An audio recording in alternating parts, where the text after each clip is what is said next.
IMSA fans, back in 1979, little Johnny Doonan from Greater Chicago, Illinois, came here to Road America, his first ever IMSA race. Little did he know, decades into the future, he'd become the president of IMSA. And at that 1979 IMSA GT race here, won by David Hobbs, one of the beautiful factory BMW 320i turbos. They got together to reminisce about John's first time here, sitting the very first spot he ever sat here at Road America with a guy who won that race that he remembers so wonderfully. It was a great exchange talking about the history of the series, the future and present. So let's do a little bit of walk down memory lane with IMSA President John Doonan and the great David Hobbs. You know, Road America in general is such a unique place, David, and you know, I essentially, in terms of a racetrack growing up, this is it. I was sitting over in turn 5 in 1970 at the June Sprints. You know, I was 6 weeks old. Fast forward 9 years, in my first IMSA race, which actually was IMSA's first race here at Road America, was in 1979. And of course, I remember that day like it was yesterday. I still have the original event program, and lo and behold, you and Derek brought it home for BMW that day. And I guess just reflect on your time here and what this place has meant to your career. Have you been racing all over the world, but this place is special? Well, this has always been a great racetrack for me.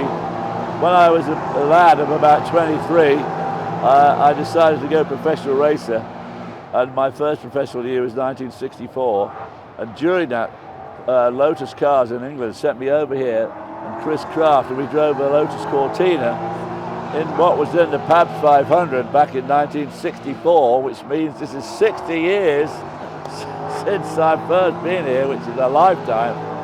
And of course I've been back so many times since. I came back in 1969 and did my first Formula 5000 race in America. And then obviously I did so many different types of racing in those days. We had to, obviously, to make any money. But of course, this was always a great track even then. And of course, Siebkens, the famous watering hole, is still there to this day and still frequented. And when I came in '64, if you'd ever said to me, you know, one day you'll live in Elkhart Lake, in the village, I'd have said, yeah, right. You know what's remarkable about the track, and they've continued to make improvements, and you know, Fireman's Hill was where I sat with my dad, and they called it Fireman's Hill because the firemen actually ran the concessions up here, which I think is always something special, where local charities have run the concessions and use it as a fundraiser. But the actual track layout has not changed in all these years. It hasn't changed one little bit. Yeah. And I think my first real race here was '64, then I came back in '69. And from '69 to '86, I raced here at least once or twice a year. Yeah. And the track has never changed. But one of the virtues of this track is built in what was going to be a gravel quarry. Yes, sir. And Mr. of course, Cliff Tufte fortunately saved it. Decided to save it and put the track here. But being on that gravel, it doesn't change. So the first race in the spring, you go to a place like Lime Rock or Watkins Glen, they get very rough after the winter. Yeah. This place is always dead smooth. And of course, they repaved it a couple of years ago, and it cost them what, $8 million? Yeah, I'm not when sure they built the number. track, when they built the track, it cost them $175,000 to build the track. Yeah. So layout is one thing, fan viewing is another, but it's always been a place like IMSA, and our foundational value is giving manufacturers the place to showcase their road car technology on the racetrack. And what I remember about that '79 race is, of course, you guys were in essentially a factory BMW. The Porsche 935s were there. There were Corvettes, there were Mustangs, but what we have today in IMSA is much like that, except, you know, now there's 18 manufacturers. And kind of your perspective on that and the manufacturers you've raced with over the years. Well, I mean, the way the cars have evolved has been absolutely extraordinary in terms of reliability. I mean, when Derek and I drove the BMW here, we had to be very careful of the gearbox, the brakes, obviously the overheating. We did have a bit of overheating as it happened. And it was a miracle that car did 500 miles in the first place. Yeah. But that's beside the point. And then we had to win it was even more extraordinary. But today, I mean, last year my son and I watched the IMSA race on his golf cart. And I mean, those guys go absolutely flat out, start to finish, 2 or 3 drivers admittedly, which helps the driver. But they are so incredibly reliable and so damn fast. I mean, these guys go around turn 6 just behind us here, side by side, then side by side into 7. And I never liked 7 because it was fast, it's off camber, it's a right-hand sweeper. And these suckers go in there now side by side. It's quite extraordinary, but as you say, the manufacturing basis now is huge. You've got Porsche, you've got BMW, you've got prototypes of Cadillac, Acura, Lamborghini, we got them all. It's an incredible series. Yeah, and I loved at that time, in that 79 race, it was really those beasts of GT cars that led the field. And I remember vividly the pace line. It was raining at the beginning of that race.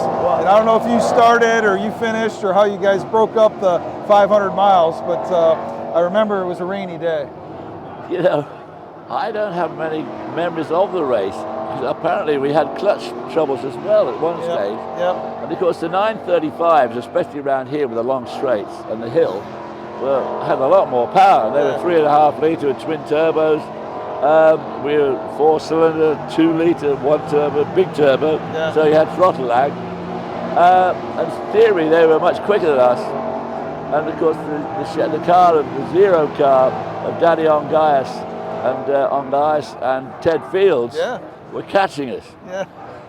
Maybe Derek was driving. I said to the pits guys, I said, well, don't worry, because they always make a mistake. And sure enough, they did, and we won the race. So we were lucky to win that race, really, against 935s. But in fact, 2 years later, I won it again with John Fitzpatrick in a 935. And then the year after that, I came second with Bruce Levin in his 935. So I've had a lot of wins here at this track, so it's been good to me for that way. But the manufacturer base has transformed it, because in my day, really, it was basically Porsche, BMW, and Chevrolet were sniffing around. But now, I mean, they're all in it and they're riding it. I remember also the fact that, 2 years later, GTP became a category. And I know you had the chance, of course, to drive the March BMW as well, successfully on many occasions. The first year of the March GTP was not very successful, and BMW were going off racing a little bit. But then in 1986 they came back with the March again, with the turbo. By this time the BMW 1.5 litre four-cylinder had won the World Championship, so the turbocharger was much more efficient. And they had a sort of downline throttle valve, and the turbo lag had almost gone. And that car was, in fact, my last race here in 1986, I was driving with John Watson. Yes, sir. We were leading the race. Yes. Going up the straight. I was behind the Lowenbrow Porsche, which was lying second, and I was about to lap it. Coming down into turn 5, the engine just died.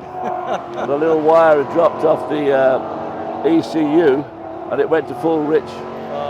Just the next morning, it just fired up fine, because it was rich. But I mean, that was my last race here. It was 1986, and I mean, that was talking about woulda, shoulda, coulda. So what's really special is we brought back GTP, those same manufacturers, especially BMW, your history in that brand. They're back. To your point, the races are absolute sprints, whether it's 2 hours and 40 minutes here on Sunday or the 24 hours of Daytona, the Rolex in January. But we're trying to keep that spirit alive. We appreciate what you've given to the sport. We also recognize you're here in the bookshop, gift shop, signing autographs. I think 10 to 3 every day with Bert Levy in his last open road series. But something I didn't do in '79 was get you to sign my program. This is the original program I had. So if you would indulge me with a proper David Hobbs autograph, I'd really appreciate that. I guess I can do that, John. So we'll put to John. Great memories. Yeah, great memories indeed, and you guys have done an amazing job with the series. and it's obviously one of the premier series in the world now. And as you say, every race is a sprint. It absolutely is. It's fabulous to watch. It's some of the best spectator going. Well, we got it done. It's many years later, but thanks to David for that is actual English writing. all he's done for our sport and what the sport still means to fans sitting up here on Fireman's Hill or at any IMSA race throughout the country.